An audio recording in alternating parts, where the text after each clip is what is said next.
Hello guys, कैसे हैं आप सभी लोग। Welcome back to my channel. आज हम पढ़ेंगे फिज़िक्स।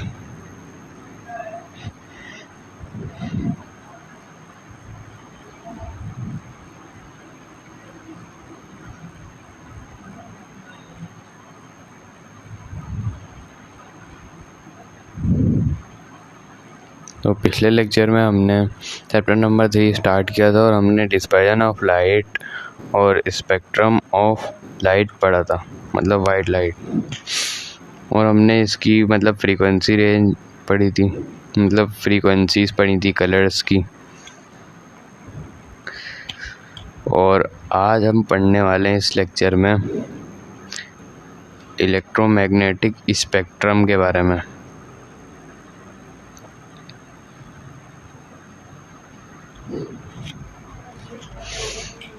इलेक्ट्रोमैग्नेटिक स्पेक्ट्रम, इसकी डेफिनेशन लिख लेते हैं यहाँ पे नीचे, ठीक है।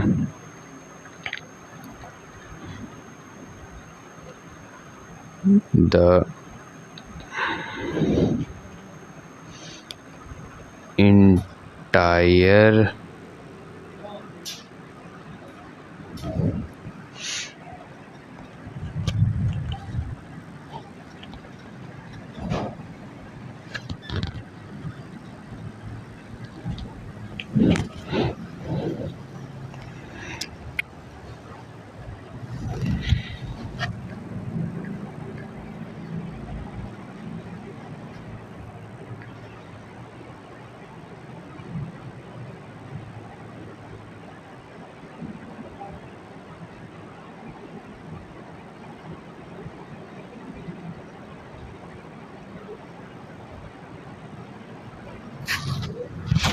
distribution of electromagnetic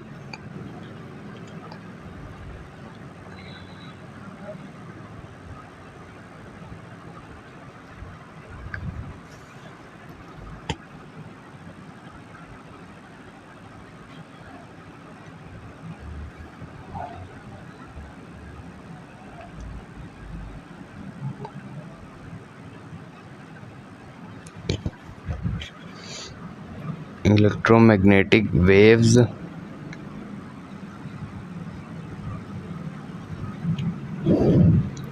according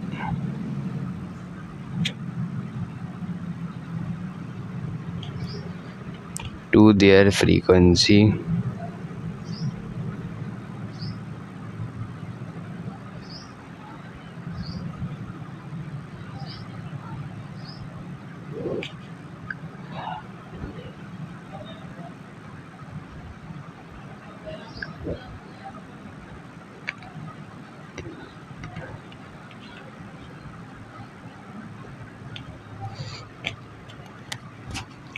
or wavelength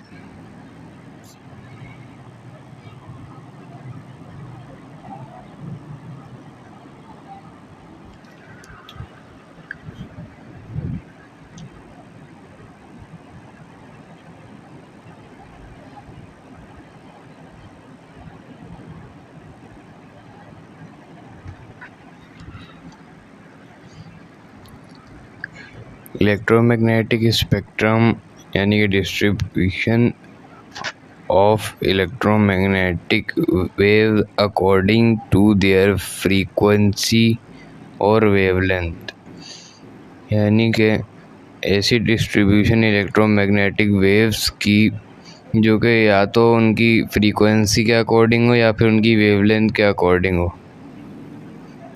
तो ऐसी डिस्ट्रीब्यूशन इलेक्ट्रोमैग्नेटिक वेव को हम बोलते हैं इलेक्ट्रोमैग्नेटिक स्पेक्ट्रम।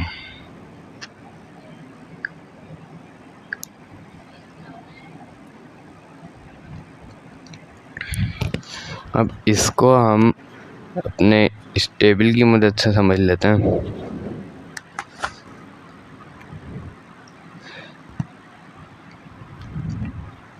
सबसे पहले हमारे पास आ जाती है रेडियो वेव। रेडियो वेव की फ्रीक्वेंसी उसकी 10⁻⁴ है और वेवलेंथ उसकी 10⁻³ है। -3 होगी ये यकीनन, नहीं 3 है। माइक्रोवेव की फ्रीक्वेंसी 10⁻⁸ है और माइक्रोवेव की वेवलेंथ 10⁻⁻²। इंफ्रारेड की जो वेवलेंथ है 10⁻⁻5 और फ्रीक्वेंसी 10⁻12। विजिबल इन्होंने यहाँ पे लिखा हुआ है, वैसे ये लाइट होती है।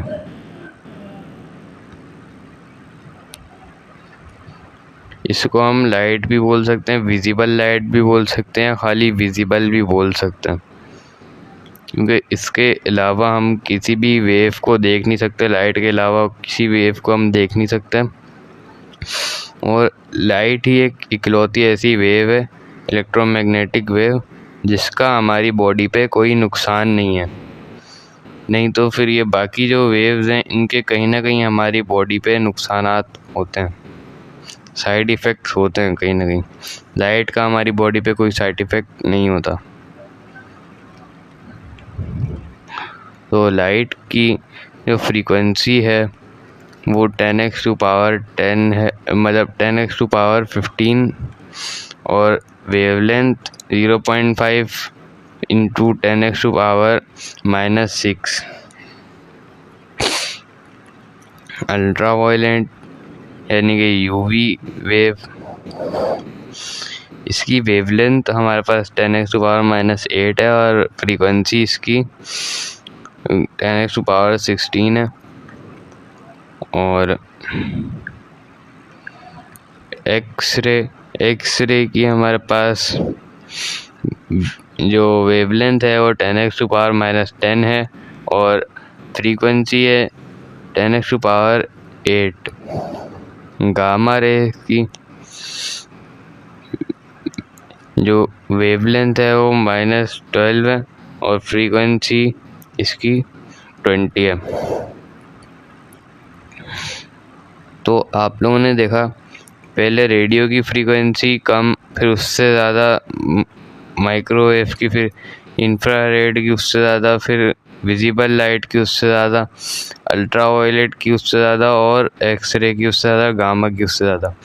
तो ये फ्रीक्वेंसी के ऑर्डर के हिसाब से अरेंज वेव हैं।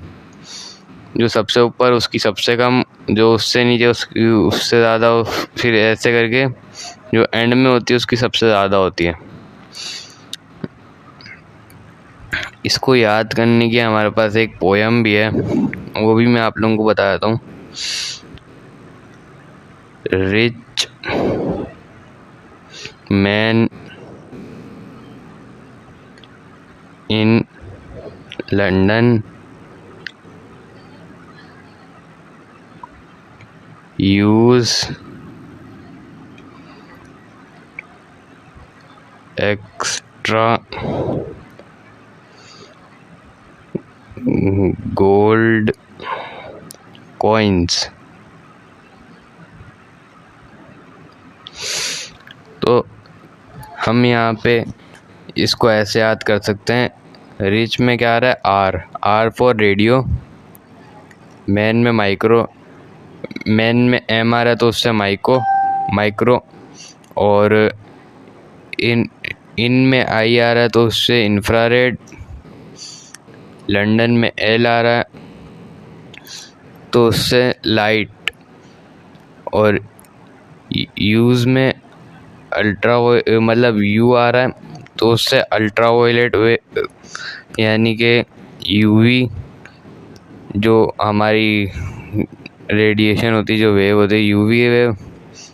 और यहाँ पे एक्स्ट्रा आ रहा है तो यहाँ पे हम ई को यूज़ नहीं करेंगे, यहाँ पे हम एक्स को यूज़ करेंगे।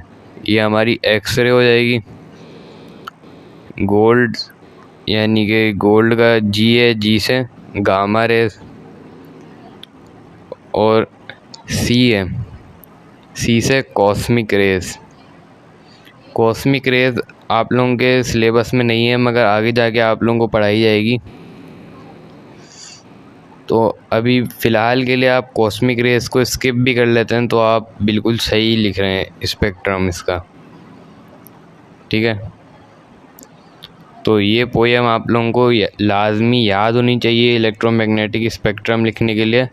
इसमें लाइन से आप सारे के सारे लिख सकते हैं और आप इसको ऐसे शॉर्ट फॉर्म में भी लिख सकते हैं, RMILUXG और C, ठीक है।